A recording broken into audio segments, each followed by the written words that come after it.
Agala gala gala gala, ik, ik. Wee-shoo, wee, wee, wee, wee. I saw a UFO. You would shit your pants too if you saw that UFO.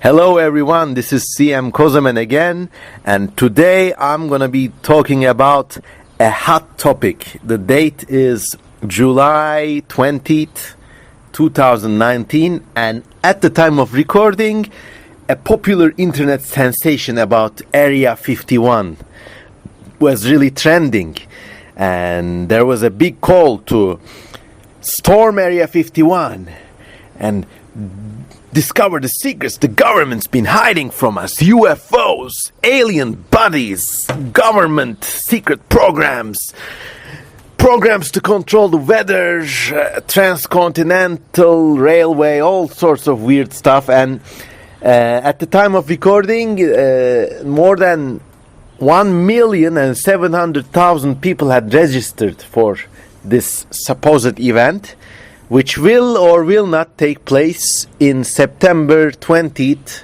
2019. Now, this program is all about what we will discover when we storm Area 51. Of course, that's my version of doing a clickbait, because this is an interesting topic, and I'm actually going to be talking about the brief history of Area 51, what really might be down there. And then we're going to go on a simulated raid, and we will assume how things will pan out if 1 million people or less really turned up and tried to march into the base. And then, of course, we're going to talk about we're going to talk about what this shows about today's society, and then we'll get to the juiciest part, which is actual speculation. What would it really mean for us if we discovered actual alien bodies or alien-like things in some base like this in some part of the world? And without much ado, let's begin, because we got a lot of ground to cover. It's a beautiful summer day in Istanbul. I'm having some coffee with the cat who is sleeping. And before beginning, I'd really like to ask you to, you guessed it, support me on Patreon. It really helps, guys. Just, for example, today, after recording this podcast, I'll go down to the electronics shop and have one of my cameras repaired. And I'm going to be able to pay for this from the money I collected from Patreon last month. And the link is below. Please click and donate. Even $1 or $2 or 50 cents, I don't know, even the minimum amount really adds up to a great difference for me. So let's go. What exactly is Area 51? Area 51, I don't really need to go in too deep about this.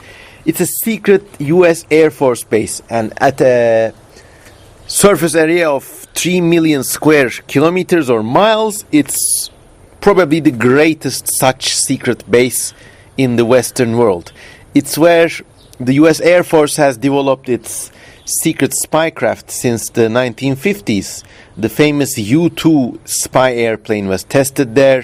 Later on, this really futuristic-looking predecessors of the Blackbird aircraft were tested and developed in Area 51. By the way, Area 51's real name is actually not Area 51, but it is, as I'm about to read from the iPad open in front of me. Wait for it. Yes. So the place is actually called... Wait. Oh God, I'll never read from an iPad again. It ruins my spontaneity. Okay. It's actually called... It's an unnamed Air Force testing base located inside the Nevada Test and Training Range. And the name Area 51 was tagged along at some point, but it's not the official name of this place. Officially, the government doesn't even acknowledge it exists. It's one of these big open secrets that the United States has laying about in copious amounts. So, So it's a development site for aircraft. Later on, the F-117 stealth aircraft was developed there, and so was the B-2 bomber, the one that looks like Queen Amidala's spaceship from the Star Wars prequels. So yeah, it's a place for developing those kinds of things, and also obviously a lot of others we don't know about. For example, there's been much talk and some evidence about another aircraft called Aurora, which is this like super futuristic flying triangle or rhombus shaped stealth aircraft, which is like stealth but also extremely fast. And these are all like internet folklore, but these are the parts of this folklore which I find plausible. Also, the supposed stealth helicopters that were supposedly used to catch and kill Bin Laden were also supposedly developed in this Air Force facility. And then I'm sure they are developing a lot of other things like spy satellites, this recent newfangled invention of scramjet missiles, which fly at about like the 10 times the speed of sound or even more. So they're so fast that at the speeds they're traveling, air is at the density of metal or something, and that you can't defend against these weapons. When they launched it, it's like you hear the explosion after it happens, and you can strike at another continent before they can see you coming. So these scramjet weapons, they are in development. They are no secret. Obviously, the exact details of the weapons are secret. But both US and Russia are trying to develop them. So with things like these at stake, you don't really need an alien base to make this place relevant. You can be shot by learning about these new weapons platforms already, or you can be detained, and the US does probably need this huge amount of space, 3 million square miles or kilometers, because when you're testing missiles, really no amount of space is too small. Also, if you're simulating combat with airplanes or something, you need a lot of space. Air forces need a lot of space, which no one walks around in. So there.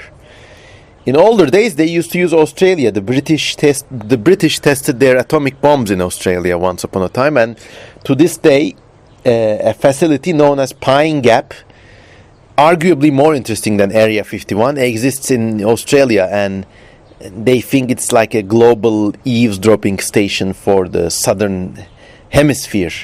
And I'm sure it's a lot of other things besides. Try storming there. I think it would be more interesting and you would discover more secrets. But anyways, back to Area 51. So this is it. And let me make one thing clear. I don't believe there are aliens down there. The whole myth started after the 1950s. Well, slightly before that, during the famous Roswell crash, when something really interesting did happen down there, didn't it? I mean, there was a crashed airplane, there was talk of weird bodies with silver suits, and obviously you have this the alien dissection video, which is, for some reason, I find it so scary. I can't even watch it.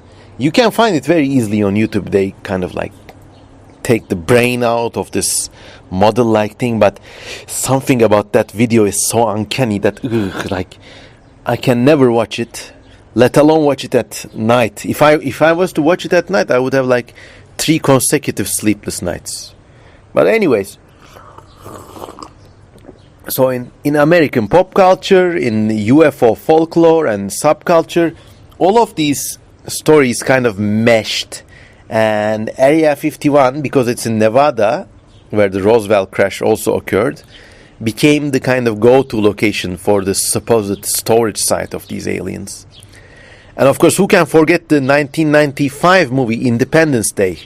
Well, obviously, most of you may have seen it. It's this enormous Hollywood blockbuster about aliens invading Earth, and the aliens destroy all the big cities, and the president, who's like this cool, no bullshit ex-fighter pilot comforts a survivor of the wreckage, and the survivor is like, "You knew about us all along, Area 51. Why didn't you tell about us?" And the president says, "I can assure you, sir, as the president of the United States, that no such alien body has ever been found in our history," or something like this. And then there's the shady, like, Air Force guy or like the CIA guy or whatever, and he gives this unforgettable quote. He says, "Mr. President, that's not entirely accurate." And lo and behold, they go to Area 51, and you have this amazing set piece where they recovered this UFO that did crash in 1947. And of course, in the movie world, this UFO was like a scout ship for the aliens.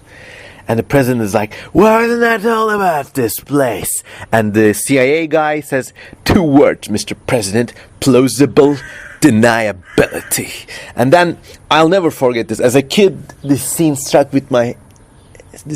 was stuck in my head for so long.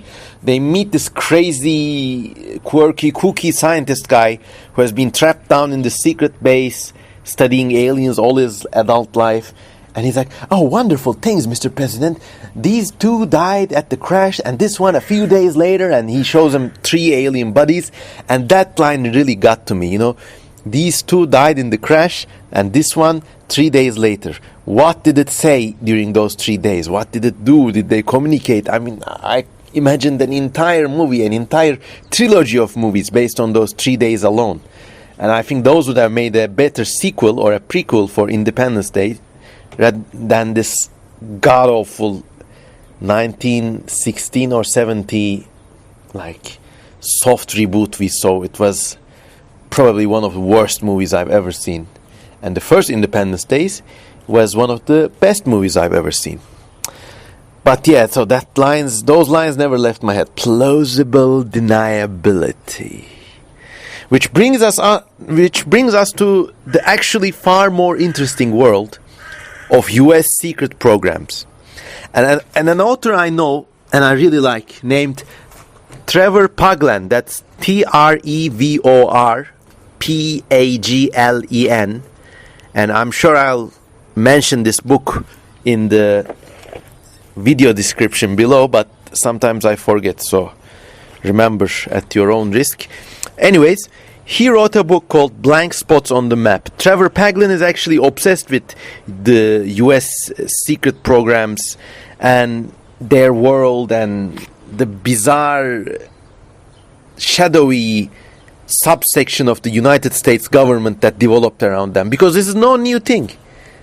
The atomic bomb was developed with such a program, and you may actually argue that in order to make an atomic bomb, developing the technology of a secret state, secret government programs, permits, registration, secret base zones, secret communication facilities, secret communication networks, developing this secret military industrial complex, these social rules and these governmental procedures, developing them is as necessary a piece of technology as it is for rarefying uranium, You need them both, or otherwise you can't make an atomic weapon.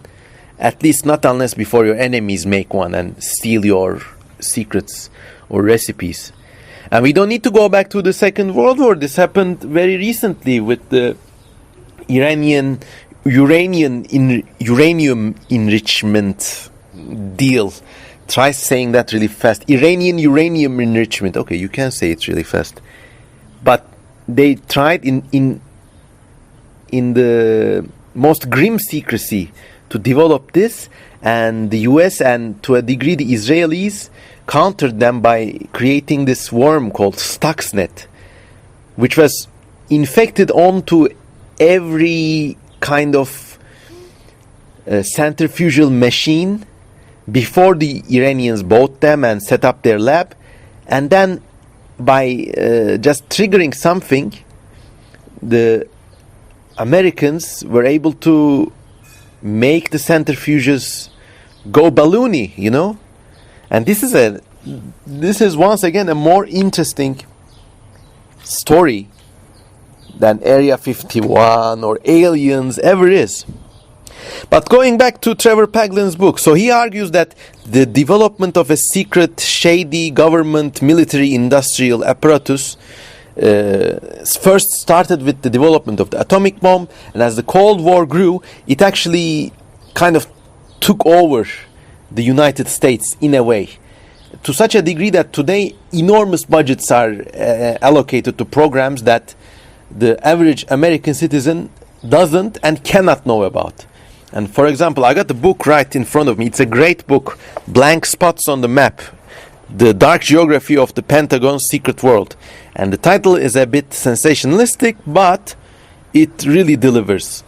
Paglen is a solid researcher. For example, he says, in Department of Defense yearly reports, the budgets of every military expense is clearly accounted for, okay? So you have things like $12 million were spent for laundries in the year 2008 for military purposes. And then, for example, the Air Operations Training Program for commercial transport services took up like 1.9 million or something like that. You know, I mean, big numbers, sure, but transparent.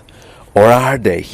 Because he then says there are these items usually at the bottom of these reports.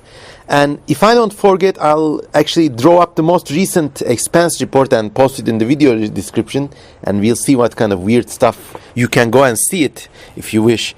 But at the bottom of these reports, there are these like weird codename programs. For example, in the year 2009, a program named Chalk Eagle, I love these names, was allocated $352 million, more than that amount. Can you believe it? Chalk Eagle, what does it do? I'm sure they're not like making big chalk drawings of eagles on high school sidewalks or, you know, or campuses. But that name suggests maybe it's got to do with tracing something on the ground, or it's a satellite program. Well, I guess we'll never know. Then there's things like Chalk Coral, $117 million in 2009.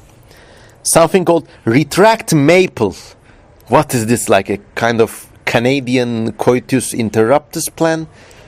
That's a horrible joke, sorry. But it cost $138 million. And then there's things like Special Programs, MDA, which is like $288 million. Where these numbers go to, it's not revealed. It's a secret. And then it gets even better, because then there are some programs, Trevor Paglen says, on these Department of Defense budgets that have names but no numbers. And these are beautiful. For example, in 2009, there's an item named Cobra Ball. No numbers. Just listen to the silence, man. What about this program? Forest Green. How much does it cost? Do you know? Sure as shit, I don't know. And things like cryptologic activities, and so on and so forth, you know? Then it gets to the most ridiculous part, which is all about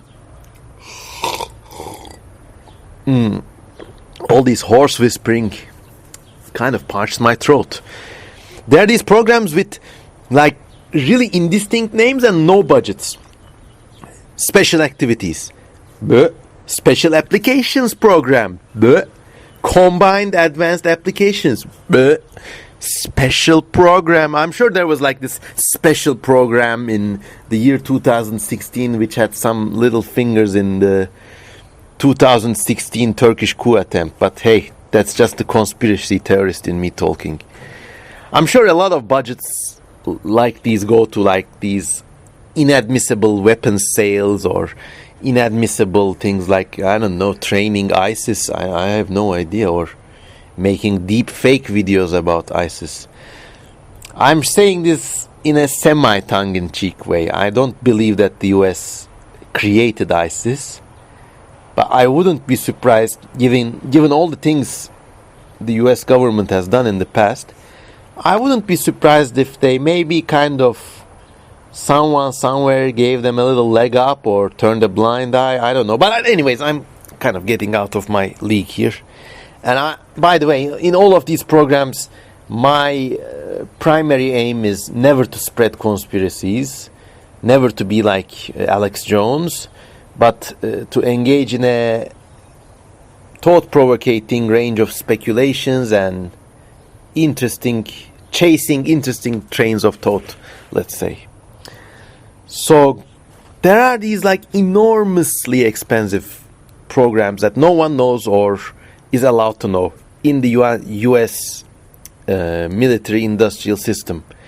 And I'm not saying it's a good or bad thing. Maybe if you are the strongest nation on the earth, you need things like this. And I'm sure like countries like Russia, China, Turkey, Germany, they have their own little secret programs too. I mean, I think once you achieve a certain level of technology and once you have a certain stake in world affairs, things like this become inevitable. But the US, because of the enormity of its wealth, takes this to a whole new level. And Trevor Paglen says, well, there's a trick actually. You can find how much the classified budgets take by subtracting the line items from the published total. So in 2009, the published total was like $79 billion for entire defense expenditure. But if you add all the lines of all the previous items and subtract that, it costs like $64 billion. Subtract the two and it's like $15.5 billion. That's more than the entire annual budgets of some countries. And this is the amount that goes into the dark world of the Pentagon. So, you see, with money like this at stake, it's obvious why Area 51 is such a big secret. And you really don't need aliens down there at all. But suppose there was something down there, and suppose this... Oh, but wait. Let me get a bit more coffee. So this is my official position on Area 51. I think it's a big-ass military base covering a lot of big-ass secret and probably shameful or inadmissible government programs, development of new hardware, probably like PSYOPs programs, satellites, stuff like that, you know? If they really discovered an alien body at Nevada, do you think they would take it right next door and keep it there? They'd probably fly it to one of the many island bases the US has. Okay, maybe it's an enormous spaceship, you can't really carry it, I don't know. But it's a naive way of thinking, it's a Marvel Comics way of thinking. Yeah, you discovered the alien, let's keep it there for 50 years. And the military isn't dumb. There's this decades-long urban legends about you keeping an alien there. Are you really going to house it there? Or are you going to carry it over if you had something? And as I just showed you, you really don't need aliens. I mean, 15, probably more $billion worth of secret programs. Billions of dollars are at stake. People have been murdered and countries have been ruined for far less. So there. And let's talk about this weird Raid Area 51 event a bit. So it started on Facebook. 1,700,000 people are attending, and to such a degree that the US Department of Defense announced in a tweet saying that we're always ready to do what's necessary. I'm paraphrasing, but they were like, don't even think about it, buddy. You know? And there was all these memes, people making these silly battle plans like Game of Thrones with all kinds of weird internet subcultures planning an attack from one side, and the furries coming from the left, and the anime people coming from the right, and the Naruto people come from the top. I don't know. I think that's an even murkier underworld than government secret military programs. So this happened, and of course no one's gonna turn up. Do you really believe it? In this day and age, you have the ability for one person on a smartphone to organize an event that millions respond. I think that's a testament of technological prowess, and if you look at it, a more bizarre incident, almost as strange as aliens, because at no other point in the world's history was our species able to do that. Engage in casual bullshit in a way that affects so many people. You know what I mean? I mean, you create an event, 1 million people respond. It's unbelievable. On the other hand, also with this development of technology, people have been alienated. So maybe that's why they want to believe in this kind of cathartic, messianic way. You know, there you are lying on your couch. Maybe you're having money problems. Your life isn't too good. Or maybe your life is good. It's just too boring and meaningless. And then you want something like this to happen. You want there to be a great alien secret. And you want it to be uncovered. Because when they reveal that, yes, aliens are being housed, or like an extraterrestrial body is found in Groom Lake or whatever, then your bullshit 9-to-5 job, you know, you will have some color in it. You will have some meaning. You will have some bizarre sense of cathartic revelation. I think this psychological dimension has been seriously overlooked when people consider the UFO phenomenon. Heck, even my dad was like, we were having these father and son conversations about aliens, and like, I asked him, like, if aliens landed, would you go to see them? And he said, I would. I said, I wouldn't. Then it kind of made me think. It makes me think now, later, when I'm 35, he would want to see it because he has a job, kids to take care of. You know, life is kind of settled in its tracks. Nothing exciting anymore.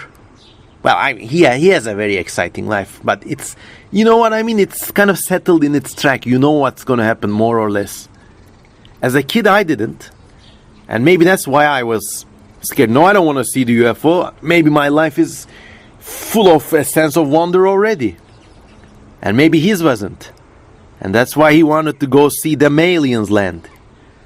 But if something like this happened for real, who would respond? I mean, do you think all these people are gonna... In the US, with Facebook and social media activism, obviously there's a seething hotbed of resentment, and society is divided, polarized, and people want to act out, like they want to join a protest or something.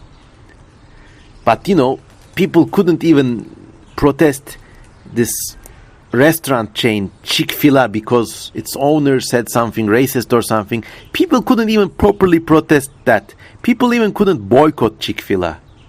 You think they're really going to get up and go to this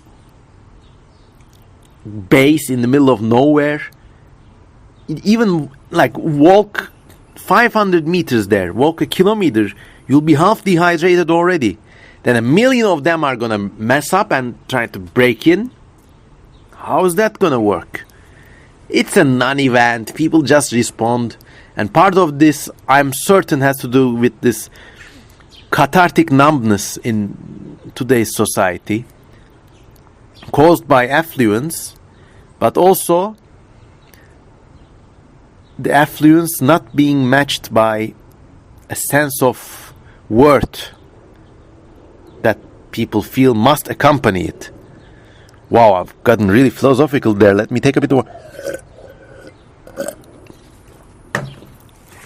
And let's play a game now. Let's put us into the seat of the Area 51 defending commander's side. Suppose this really did happen and people really did have the balls to turn out millions strong at the fences. How would you respond? And I've seen this one video where it's one of these clickbait videos. What would happen if we, and then it says, but first they would tear gas people, but be careful because at the end, if there's too many of them, they might start shooting. Really? I mean, in the US, I'm sure a defending commander would think more smartly. If I was there, I would just, tear gas the hell out of the crowds. And they have some futuristic looking crowd dispersal mechanisms, such as this vehicle that supposedly produces this loud noise that makes people faint, or this magnetic resonance vehicles. I don't know if those work, but something like that, Strike at the crowd, woo, woo, woo, woo, woo, woo, woo, and hope they disperse, tear gas them. Rubber bullets? Maybe. Because a lot of those folks are just going to turn back when the shit starts flying. But suppose more people kind of claw through and make it through. I would just... First of all, the perimeter of the base is like a long way from the actual buildings. So in the trek, people would be dehydrated. They would be really horribly... they would have a hard time. So you could just catch them already after they've been worn out from the initials. Then you could start arresting them. And then if someone really does get to this, just lock down the bunkers and wait. Nothing's going to happen, I mean. But of course, this event may interrupt scheduled flights or tests, and I think that's a problem. But anyways, I mean, long story short, I don't think this September 20 event is going to happen. But hey, I've been wrong before. And if it did, no one's going to get shot. People are just going to get arrested in a really efficient manner. And of course, there's also something else that comes to my mind with this event. People are motivated enough to raid Area 51. But, in the US, there are far worse things happening at the moment. In fact, there was a pet shelter in Denver saying, don't raid Area 51, raid us instead and rescue our cute puppies and kittens. That's nice. And then, of course, there's the elephant in the room, which no one talks about. And I'm actually hesitant to talk about it because I really don't want to take this channel into political waters. But I guess the water is kind of heating up around us. So here we go. In the US, there are these internment camps. I wouldn't dare call them concentration camps because they're not aimed at killing people like the actual concentration camps. But there are these internment camps in which people and kids are being housed in really awful conditions. And this is the damning thing about it. It's unintentional evil. I don't think any of those ICE agents are like, malicious types, like they didn't sign in to torture Mexican kids or whatever. No, what? When you do a job, when you process things, imagine you got a job. What kind of job do you have? Putting, apples into boxes. You do that day in, day out. Hundreds of apples. Thousands of boxes.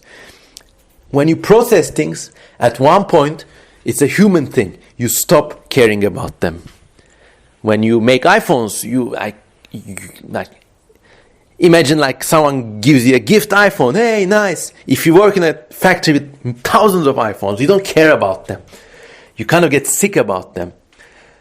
In fact, that's how these cruel scenes that were shot in chicken farms or abattoirs where people treat animals in a really awfully callous way. Like they smack them against the walls, and like they're like standing knee deep in butchered organs and whatever. They don't care because you work there. That's the damning thing about routine work. You stop caring. The same thing I believe is happening with these internment camps. Of course, it doesn't go without saying that the policy is really, I think, unsustainable, to say the least. But when you start processing people, even if you have the best facilities, even if you have like the most efficient ways of working, even if you have the most like well-meaning staff, at the end of the day, those people are going to start ignoring them because they're processing them. And then, of course, all the banal parade of evil begins. These kids being kept in cages without medicine. Some of them die. Families are separated. And believe me, I don't want to take this into discussions about U.S. border security because, if I was an American, I would actually believe that some sort of border security is needed. But thankfully, I'm not an American, so I'm not going to go into that discussion. We're going to go back to Area 51. And this is why I'm saying it's a bizarre world we are living in, where one person can create an event that mobilizes millions to raid Area 51 for hopes of messianic alien revelation, salvation. But no raids for ICE centers. People even come for puppies, but not for these camps. It's, I think, really... how should we put this delicately? It's really telling of the times we live in, isn't it? Well, anyways, that's the dark part of it out of the way. So let's go into the more speculative part. Okay, imagine like all the contingencies have been false. 1 million people actually do turn up. They actually do manage to raid Area 51. And, surprise, no one guessed it, but they do discover an alien body or alien bodies or some sort of ET relic. Let's suppose, for the sake of argument, that this alien body is like one of those gray aliens, Imagine they have this like bizarrely translucent skinned thing with 3 fingers, 1 thumb on each hand, humanoid looking, enormous eyes, 2 holes for a nose, and a slit of a mouth. This is what they come up with. Ass-shittingly scary. And suppose for the sake of argument, yes, they really did land in 1947, and these 2 died at the crash, and this one 3 days later, and wow. Now let's go logically and look into what this may actually mean. Because we know they have these bodies, they look like humanoid aliens. But are they really extraterrestrial beings from another planet?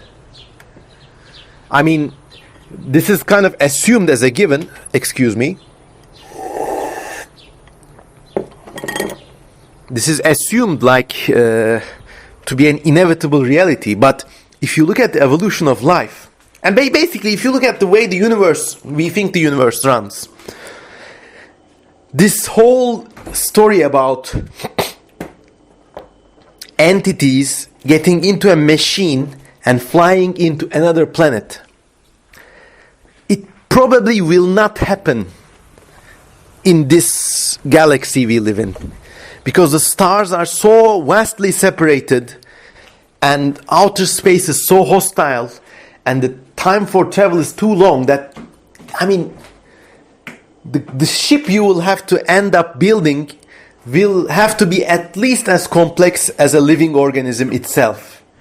It would have to be self-repairing, probably even self-replicating. So there's no point in it would be like the medium is the message. It would be like, the ship is the alien. that whole story about these like entities boarding a vehicle and going into destination, it's just a cultural holdover from World War II years, or movies like Star Wars, or TV series like Star Trek, which themselves are actually throwbacks, I believe, to the Second World War.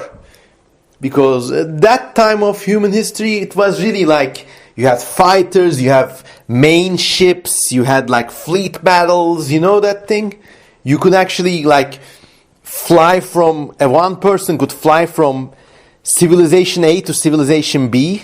I'm talking about like 1920s to 1945. And the countries would have so much difference that it would really feel like a different world. Heck, there were even like 3 competing systems of how nations and trade should be organized. Today there's only one. Back then there was communism, some sort of capitalistic liberal democracy, and then Europe had its own version of authoritarian Nazi and fascist states. And these were 3 entirely different lines of evolution that industrial human society could have followed. Only one won out. Was it inevitable? Certainly. I mean, liberal democracies are places to be envied. I want to live in one.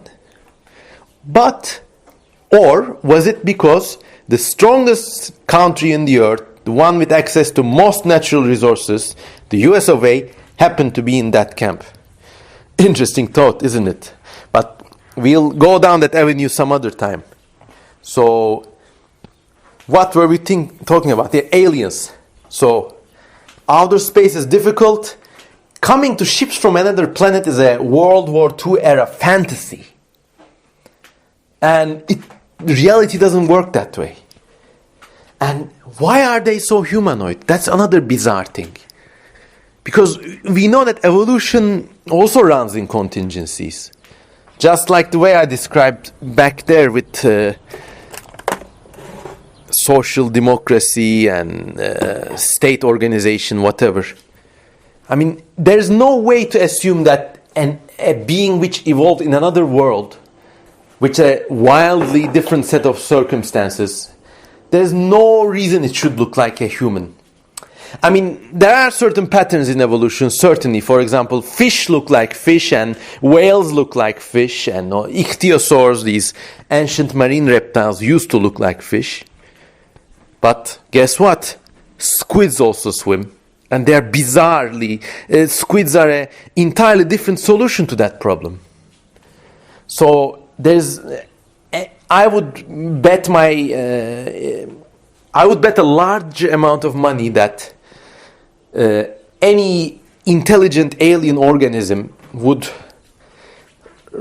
be as different from us as a squid is from a fish. It would have certain recognizable things, of course, probably some sort of eyes, limbs to some degree, maybe something like a brain, but other than that, this planet is a completely different. Why would it look like a human?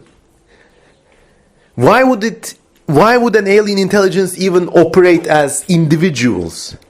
It could be just something like a big web of fungus that can produce a independent manipulative unit as needed. It could be something like an ant hive. It could be something that is only sometimes intelligent and at other times regresses to an animal-like mode of existence.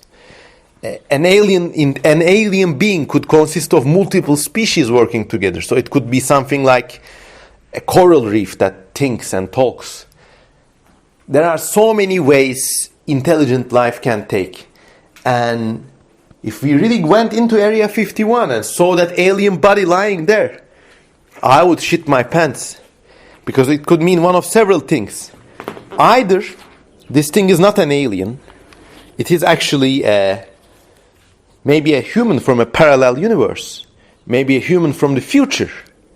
Because the way, when one looks into the world of physics and quantum mechanics, if you really want to travel faster than light, you would also have to make a time machine, and when you make a time machine, you automatically end up making a universe-shifting multiverse machine.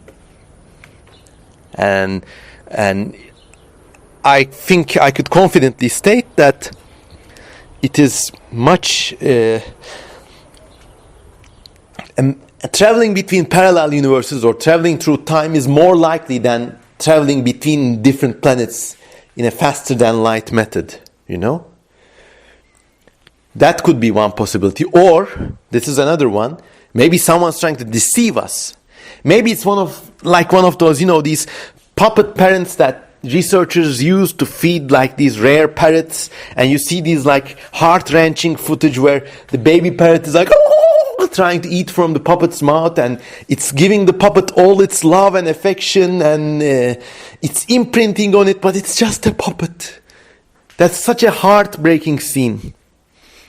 And that's also such a, maybe something like that. Maybe what we think is an alien is actually a human interaction module built by another intelligence that can, you know, make something that resembles a person as much as our puppets resemble those parrots. That's a sobering thought. Well, maybe they got better at making those puppets. Maybe those puppets walk among us. Maybe they lead us. Maybe I am one. Maybe you are one. But of course, that's just a joke. But that's another, like, if you apply like serious logic and a serious knowledge of the universe, evolution, to the prospective scenario of a gray alien lying in a table in Area 51, you come up with these chilling tangent scenarios.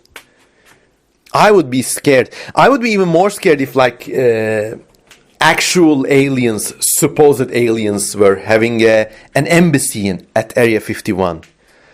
They're like talking in this uncanny way. But you start to question them. You ask, what was your planet like? Were there trees? Yes, there were trees. But maybe they're lying to you. Because maybe they're not what they say they are. Maybe they don't even know who they are. And the existence of an alien life form is such a like groundbreaking subject that I believe all our ideas and scenarios about this possibility, they would fall actually short of actual reality. Maybe it's more likely that the universe is intelligent and it produces these like quasi-human morphs out of, I don't know, thin air or quarks, you know, and they can interact with us and then return back to the Godhead from which they came from. This is obviously a far-flung fantasy, but you know, it's not any less likely than an actual gray alien from Zeta Reticuli stepping out of a UFO in Area 51. And all the US government is concerned about is like protecting this. I think it's just a silly, childish fantasy to assume that in this world of horrible, overfunded government agencies, a kind of balkanized and quite frankly nihilistic but extremely resource-rich society with individuals having power to reach millions but having nothing to say. In this world, you don't really need an alien terror to scare you. It's as blank, as scary as the void of space itself. But that's actually the heartening thing about this whole shit. Actually gives you courage, because when you have the kind of curiosity and the interest to tackle these things seriously, you can arrive at far more colorful, interesting, and revelationary outcomes than these tripe predictions offered by pop culture. Wow, I kind of got ahead of myself, didn't I? Anyways, guys, that was Area 51 and storming Area 51 and how and why and what would we actually do if we saw an actual alien. Okay, I want to give a contest.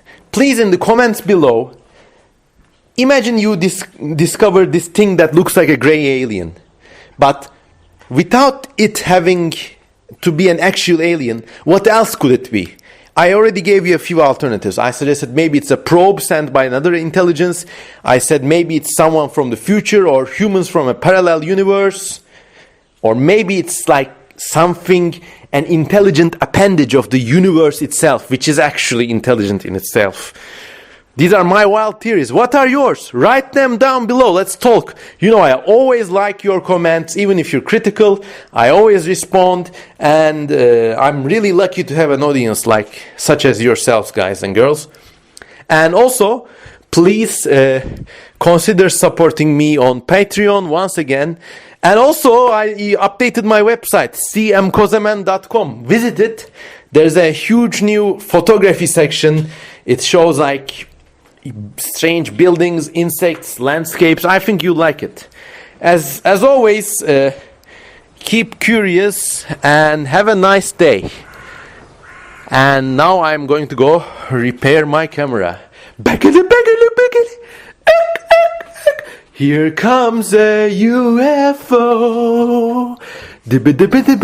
I shit my pants. Oh. You would shit your pants too if you saw a UFO.